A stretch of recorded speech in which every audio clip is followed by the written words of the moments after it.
Na verdade, é um encontro aqui de pessoas que, mesmo nós não sermos do mesmo local, somos conhecidos de alguma forma.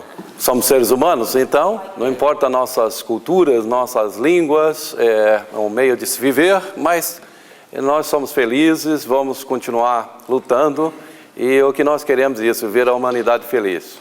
Eu vou contar um pouquinho para vocês de algumas experiências pessoais, né? Vou procurar ser sucinto e bem direto, para que a gente não tome o tempo, se fosse contar a história, seria longa demais, né? E eu acredito que é importante vocês conhecerem um pouco dessa minha experiência pessoal, para entender o processo, e depois a gente vai falar um pouquinho de alguns sonhos, como eles procedem e o que nós podemos fazer para que a gente possa minimizar os problemas no mundo, né, que vivemos. E aí vocês vão entender melhor qual é o meu propósito na realidade. Em 1969, eu comecei a ter sonhos premonitórios. Naquela época eu não entendia, porque eu era criança ainda. E o primeiro sonho que eu tive foi um acidente com um veículo, que seria uma Brasília, contra um caminhão. Naquele tempo ainda nem existia Brasília, o carro Brasília. E o fato, infelizmente, veio acontecer em 1973. O que foi mais terrível na minha vida é porque nós fomos até a casa dessas pessoas para avisar, e até mamãe ficou muito brava comigo, e infelizmente o fato veio se concretizar. Aí vocês vão perguntar por que ela ficou brava, porque ela me levou lá, né? No momento a pessoa não acreditou, quando eu falei, citei tudo o que eu havia escrito, naquela linguajar de criança ainda, né? E quando essa pessoa me atendeu, ela não foi muito sugestiva, quer dizer, ela não que não nos tratou mal, mas ela ficou meio em dúvida, ela falou, como que essa pessoa, esse criança sabe meu nome, sabe meu endereço, né? E a mamãe ficou irritada, porque quando ela me levou para casa, ela falou, tá vendo, você fez eu passar vergonha, né? Mas, infelizmente, o fato se concretizou após 4 anos. Em 1973, o fato se concretizou. Mas, nesse meio termo, antes de acontecer o fato, mamãe me levou em alguns lugares, são padres, e médicos diferentes, então me deu remédio para tomar, eu não tomava, jogava fora, e assim por diante. Até que esses padres que vieram, 2 de Roma e um era no Brasil, chegaram numa conclusão que mandaria o meu caso para uma parapsicologia estudar. Então aí a família já teve uma ideia diferente, minha mãe abriu um pouquinho mais a mente nesse sentido de entendimento. E hoje já são mais ou menos em torno de 99 mil cartas enviadas para todo mundo. Para vocês entenderem, 85% dos casos são pessoas comuns que nunca tiveram na mídia, nunca tiveram assuntos que foram conhecidos pela comunicação, e alguns fatos eles viraram comunicação depois dos fatos se concretizarem. E nesses casos aí a gente recebe o nome, o endereço, o nome completo, o endereço, e também vem o CEP, vem todos os dados, o dia, o mês, o ano, assim por diante. E 15% são aqueles casos que tornam-se público, né? A mídia divulga, são os casos de como eu recebi o World Trade Center, o ataque em Madrid, o tsunami na Ásia e muitos outros. Então, são o caso que ela já citou anteriormente, que é o caso da TAM, e tem também o caso da Gol, do Brasil, tem o caso da Air France. Todos esses casos são sólidos, porque eu mandei carta, então as pessoas receberam, então todas elas têm uma forma da gente confirmar, a gente confirmou o recebimento e registrou a maioria delas. O meu objetivo, as pessoas podem pensar, não é criticar, não é prejulgar ou julgar uma pessoa para a qual receba essa carta. Eu acho que a atitude depende de cada pessoa. Não é esse o objetivo, acusar a pessoa, falar esse é o culpado, ou esse é o inocente, esse é errado, ou é certo. Eu tenho um trabalho humanitário em relação também ao meio ambiente. O meu objetivo principal é salvar vidas. Aí alguns de vocês vão pensar, mas por que aquelas pessoas que estiveram envolvidas no World Trade Center não foram salvas? Eu não posso controlar a atitude de outras pessoas. O que eu posso fazer é mandar as cartas para as autoridades. Eu não posso exigir dessa autoridade que ela faça a forma como eu estou escrevendo antes? Porque a única ferramenta que eu tenho é essa. Eu faço da seguinte forma, é lógico, desse caso de World Trade Center, eu mandei mais de 100 cartas, então eu divido. Mandei para as autoridades e algumas pessoas. Só não mandei para todas, porque eu não tenho condição financeira para tal, né? E todo esse trabalho que nós fazemos, a gente financia com o nosso próprio bolso. E esse trabalho que nós fazemos é um trabalho humanitário. A gente não quer e não recebe nenhum benefício por isso. Eu tenho meu trabalho onde eu tiro parte desse meu dinheiro para poder mandar minhas cartas. É desta forma, desde 1969, quando eu ainda era criança, eu precisava também trabalhar naquela época para poder reservar um pouquinho de dinheiro para poder mandar cartinhas para as pessoas. E sempre a minha casa foi aberta para todos, sempre que as pessoas quiserem, sempre foram visitando minha casa, ver cartas. Tem muitas pessoas que visitam a minha casa para ver cartas, pedem para ir, eu abro as portas. Porque lá não há nenhum segredo. Isso pertence às pessoas. A gente manda para tentar minimizar os problemas que as pessoas possam ter no futuro, ou não. Então a gente sempre teve essas condições bem abertas para as pessoas entenderem que não é um trabalho onde a gente visa fins lucrativos. O único lucro que nós temos é quando não acontece. Essa é a parte melhor do processo. Infelizmente, 60%, 70%, 80%, chegou até 90% de acertos. Mas isso aí, gente, não é uma vantagem, não é uma vantagem. E nem eu sou parte daquilo que vai acontecer. Não é eu que provoco as catástrofes. Apenas o que nós fazemos é transformar esse presente que parece negativo para um futuro positivo. Então, tem muitos casos que a gente conseguiu evitar.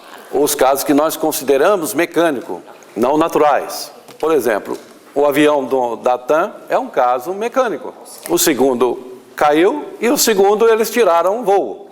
Então, para mim, foi ótimo quando eles cancelaram o voo. Isso, para mim, foi importante porque ali houve pessoas que foram salvas. Isso é muito bom para a gente, é positivo para mim, não negativo. A gente tem que trabalhar muito com o consciente, né? Coletivo ou consciente singular. Muitas vezes o consciente coletivo leva à destruição, muitas vezes ele leva à salvação. Por isso que eu vejo muitas coisas que a gente fala, não é para causar pânico em vocês, criar uma catástrofe na mente de vocês, e sim para que a gente possa mudar um pouco. Muitas vezes precisamos de uma mudança, né? E essa mudança às vezes é um pouco radical, que nós estamos acostumados com uma vida materialista. Então nós aqui, seres humanos, a gente vai precisar mudar um pouquinho agora. E nossas concepções agora daqui por diante vão ter que mudar. Infelizmente, todo mundo vai ser obrigado a mudar, né? Alguns anos atrás, o planeta estava no amarelo. Hoje ele está no meio, do amarelo para o vermelho. E nós moramos numa grande espaçonave. Embora alguns cientistas conseguiram essa grande façanha de sair daqui para a Lua, mas nós não temos outro planeta como esse. E não temos. Nós vivemos no mesmo local. Não, se um dia, se vier nesse futuro próximo uma catástrofe, todo mundo está envolvido. Não é como o filme hollywoodiano que a pessoa sai com o avião e sai fugindo. E tem aquele barcão para salvar todo mundo. Ainda não temos isso. Por isso a gente tem que acordar, pessoas. Nós temos que nos acordar um pouquinho. Por isso que eu tenho muito cuidado nas expressões que eu uso para que as pessoas não interpretem diferente, né? Vocês lembram muito bem, 1999 para 2000. Muita gente cometeu suicídio pensando que o mundo ia acabar.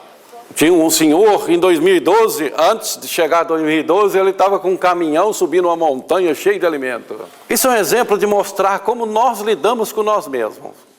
Na hora do perigo, cada um para si e Deus para todos. E, não é verdade? É assim a forma que nós agimos. E você quer conhecer um ser humano? Coloque ele no lugar de perigo, sem comida, sem água, e deixe ele ali 2 semanas para você ver como essa pessoa se transforma. Aí dá para você ver se aconteceu uma catástrofe, infelizmente, de grandes proporções. Como fica o ser humano? Isso significa que a nossa parte psíquica não está preparada. É fácil de explicar isso. Você vê que a maioria das doenças que existem no mundo é psíquica. As pessoas criam isso. E criam energias mais negativas do que positivas. Não é assim? E além de mais, você vê muitos dizendo, eu amo. O amor é falado tão fácil. pela boca. Mas na hora de um perigo, o amor escapa e deixa o outro lá. Essa é a mesma história dos países que dizem: eu amo aquele país, eu respeito. E aí você vê eles construindo armas nucleares, armas químicas, biológicas. Se o mundo ama o outro, por que precisa de arma? Se existe esse respeito, esse amor infinito que se existe entre as nações, esse respeito mútuo, por que armas então? Se nós só temos um inimigo, nós mesmos. Porque nós criamos toda a destruição. Nós falamos de amor facilmente e que gostamos disso, gostamos daquilo, mas na verdade nós vivemos uma vida correndo no material e só damos valor àquilo que nós vemos. E nós poderíamos ser ao contrário, né? Esse amor incondicional que nós temos por nós mesmos e não pelos outros, muitas vezes é preciso dividir. Eu vou contar uma historinha para vocês aqui. Essa história aqui que a gente vai passar aqui é apenas algo que tão pequeno que nós vamos ter que passar, mas nós temos que enfrentar isso aí. Agora nós vamos precisar de amor. Agora nós vamos precisar de fé, de força de vontade e de luta. Há muitas coisas na vida que a gente não pode alterar. Nós não podemos parar, mas nós podemos minimizar as dores das pessoas. E a gente deve entender muito bem quando a gente fala de algumas situações, né? Precisamos dividir nossa classe um pouquinho, gente. Hoje o ser humano, 90% é materialista, só 10% é espiritual. Então, precisamos dividir um pouquinho, 50% pelo menos, para que a gente possa, na realidade, poder falar de amor, de compreensão, de entendimento, de fé, né? Essas coisas que nós vamos mostrar aqui é apenas uma imagem representativa, não é para assustar ninguém mesmo, porque não precisamos ficar assustados, né? Crie um projeto na sua vida de fazer agora, daqui por diante, para você e para os seus descendentes. Talvez todos nós na nossa geração, algumas menores, ainda outros maiores, nossa geração, consiga, né, desfrutar esse tempo nosso e viver até os finais de nossa vida uma morte natural e assim por diante. Mas nós precisamos pensar mais além, naquele futuro. Vocês vão ter que ter descendentes para defender a cultura de vocês, seus países, né, continuar a sua geração. Um país muito bonito. Então, a gente vai colocar para vocês, começar a expor aqui algumas coisas muito importantes, porque isso serve como regra geral. Não temos, infelizmente, como escapar disso. Então temos que agir com energias positivas na nossa mente para que a gente possa fazer algo de bem para as pessoas. Para você, para o seu amigo, para o seu inimigo também precisam fazer alguma coisa. Não vou usar muitas palavras científicas aqui, mesmo porque a gente está aqui, não vamos citar coisas que alongam o assunto, a gente vai simplesmente tentar ser lúdico e ser bem mais sucinto possível para que a gente possa fornecer dados precisos para vocês, né? Essa situação aqui afeta muito os países escandinavos, o Alasca e muitas regiões.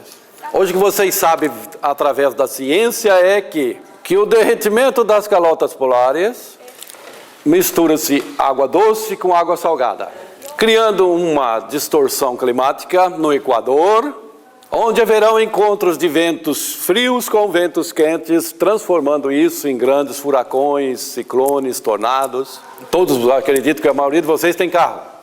Então, 90% dos carros que existem no planeta são sustentáveis por geradores, que é aqueles condicionadores de ar que nós chamamos de radiadores.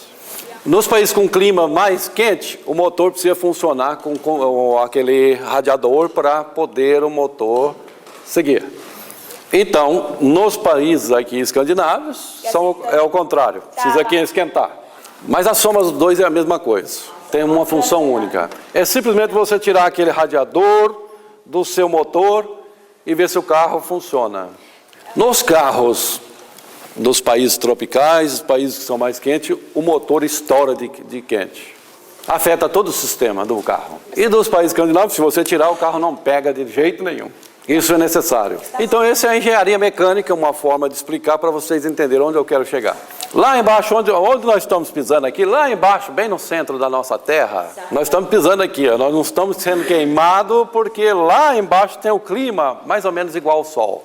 Então, nós temos duas causas importantes para vocês entenderem.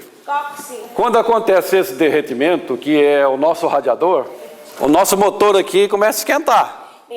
Então, se continuar nesse processo que nós estamos indo hoje, entre 2021 até 2023, teremos um clima mais ou menos de 63 graus centígrados em algumas regiões do mundo. Vou explicar de novo. 2021 a 2023, 63 graus centígrados. Alguns de vocês podem estar pensando assim, mas isso é impossível. Então vamos pesquisar, vocês podem pesquisar na internet, algumas regiões do mundo já chegou a 53 graus. Sudão há 3 anos atrás, 48, 50, 51. Os Estados Unidos há 3 anos atrás, 51 graus. Quanto falta para 63? É uma conta fácil de fazer. Esse é um dos efeitos que nós estamos causando ao planeta. Isso que nós chamamos de avanço industrial. E aí tem outro problema. Até 2021, o nível do mar pode subir até 7 metros. Essa é uma possibilidade que pode ser concretizada com a ajuda nossa, o auxílio nosso. E em 2009, eu mandei uma carta para vários presidentes, reis, inclusive até para a região de alguns primeiros ministros, que também envolve a Escandinávia. E aquela época de 2009, eu estava numa reunião que eu fui participar, fui convidado no Japão participar, que era a reunião do G8. E lá diziam alguns renomados cientistas que que dava tempo de esperar até 2020, né? Eu, contrário a essa ideia, não criticando aos amigos, mas contrário a essa ideia, eu coloquei que não podemos esperar até 2020.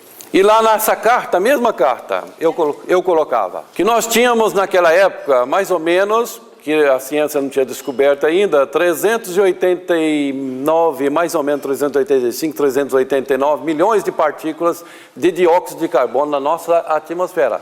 E aí eu fiquei surpreso que agora teve recentemente uma reunião em Estocolmo, muitos cientistas de renome, mesmo aqueles grandes céticos que existem no meio científico, né? Mas isso não tira nenhuma honestidade deles, eles são muito honestos e muito sérios. E lá o número estava agora, recentemente, nessa reunião. 400 milhões de partículas de dióxido de carbono na atmosfera. Então, se você fazer um comparativo de 2009 para 2013, nós estamos... Essa é uma medida que nós devemos entender cientificamente, nunca se faz do ano que está, mas do ano anterior. Agora a notícia, infelizmente, que a notícia não é muito boa. Para que o planeta chegue ao caos, vocês sabem que é caos, né? Ele precisa de 500 milhões de partículas na atmosfera, apenas. Ao mesmo tempo que nós estamos num planeta consumista, nós temos um planeta que segue ao mesmo nível destruindo. Nós não temos fontes ainda, energias que são totalmente... Nós temos, óbvio, temos o Green Car, nós temos algumas coisas que são benéficas a nós, mas ainda não é sustentável ao nosso planeta para poder dar um equilíbrio. Vocês entendem um problema como é grave? Então nós precisamos tomar providência, não é o fim do mundo, mas é uma chance para que nós mudamos, para que nossos descendentes tenham uma vida melhor. Um lado dentro de mim positivo, eu jamais estaria aqui. Lá da minha casa mesmo, mandar um monte de carta para todo mundo só falando de catástrofe. Então eu venho aqui para falar para vocês que eu acredito em vocês, eu acredito nas suas famílias. O que a gente quer na verdade é o bem de vocês. Mas a gente precisa mudar a direção nossa, gente. Porque nós todos estamos indo para o mesmo buraco. Não adianta falar, mas eu não poluo nada, eu não faço nada de errado, eu não tenho responsabilidade. Não, você tem que ter responsabilidade com o planeta. É porque uma pessoa jogar lixo no chão, eu também vou jogar? Não é assim, a gente tem que pensar diferente, nós temos que construir para nós um mundo melhor, acreditar nesse mundo que nós vivemos, nós não temos outro. Eu tenho muita responsabilidade em falar isso para vocês, a gente quer o bem de vocês, da família de vocês, de seus parentes, dos seus inimigos, de seus amigos, de todos. E vocês podem escrever aí no papelzinho e guardar bem guardado. Se nós continuarmos nessa mesma direção hoje que nós vivemos, até 2043... 80% da população mundial será dizimada. Escrevam isso bem escrito aí, guardem isso aí a data de hoje. Não estou jogando fantasia para ninguém, estou jogando realidade. É só nós continuarmos nesse mesmo nível que nós estamos indo hoje. Destruindo bastante, Para vocês observarem, a Amazonas esse ano, 16% dela vai embora. Porque vai destruindo, as pessoas destroem. E fala, é uma necessidade. Nós vamos precisar ter daqui alguns anos, lá para 2030, ou um pouco mais, ou um pouco menos, ou assim por diante, 2 planetas para sustentar a humanidade. Nós temos? Não temos, e a gente precisa entender isso. É um dos motivos que nós precisamos fazer algo, produzir algo, mesmo que não seja no coletivo, que seja no individual. E a gente tem que tomar providência. Se existem pessoas como eu, que eu acredito que existem muitas pessoas no mundo que dão seus avisos, seja eles quais forem, cada um tem a sua parte de mensagem especial para que as pessoas entendam melhor o que nós queremos, na verdade. Não é destruir corações, não é isso não. Nós aqui não queremos ser líderes, nós somos pessoas comuns como vocês. Lá do céu não cai nada para nós precisamos trabalhar para ganhar o dinheirinho. Mas quando eu recebi esse dom, eu recebi para me dividir um pedaço com vocês. Eu me divido um pouco com vocês, porque nós queremos o benefício para a sua família. Eu lembro um caso que aconteceu, para vocês terem só uma ideia antes da gente entrar no assunto principal. Eu lembro há muito tempo atrás, eu mandei uma carta para o Saddam Hussein, pedindo para ele mudar, para ele entregar seu país para as Nações Unidas. Porque eu queria uma atitude diferente. Falei, você muda porque vai acontecer isso, vai acontecer aquilo e tal. E eu expliquei para ele, você vai ter que um dia escapar, você vai morrer se continuar desse jeito. E eu explicava até o buraco que ele ia se esconder, que infelizmente ele seria morto. E que era para ele tomar outras atitudes, né? Essa carta, uma delas foi interceptada pelo governo americano e capturaram ele. E não é na época, quando eu mandei, ele não era nem inimigo dos Estados Unidos ainda. Eu mandei com um intuito benéfico. Daí o governo americano entrou em contato comigo que ia fazer o reconhecimento da carta a público. Várias vezes entrou em contato. Me chamou no consulado geral, que queria uma conversa com o cônsul, só eu e o cônsul. Como eu não sabia o que era, eu levei um advogado. Não deixou entrar de forma alguma. Por que eu estou falando aqui? Porque é verdade. Então, o que aconteceu? Um certo tempo, eles prometeram até o início de 2004, que ia fazer o reconhecimento da carta a público, e eu fiquei esperando. Como não veio, nós entramos na Justiça Federal para pedir o reconhecimento. Mas saiu em alguns meios de comunicação que eu queria 25 milhões de dólares. E ainda não peguei nenhum 25 milhões de dólares. Aí esse processo foi até o Superior Tribunal de Justiça e eu ganhei a ação. 5 ministros deu a meu favor. E aí, o que acontece? Nunca no processo, o governo americano contestou minha carta. E o país tem os melhores advogados que vocês podem conhecer. Mas não estou usando esse exemplo como algo contra alguém, ou acusação, ou seja como. Quando eu quero meu direito, eu procuro na justiça. Às vezes é a melhor maneira de a gente chegar à verdade. Às vezes. E eu não recebi nada e estou feliz, mesma coisa. Mas para mim foi bom porque eu ganhei meu reconhecimento. Na verdade era isso só que eu queria.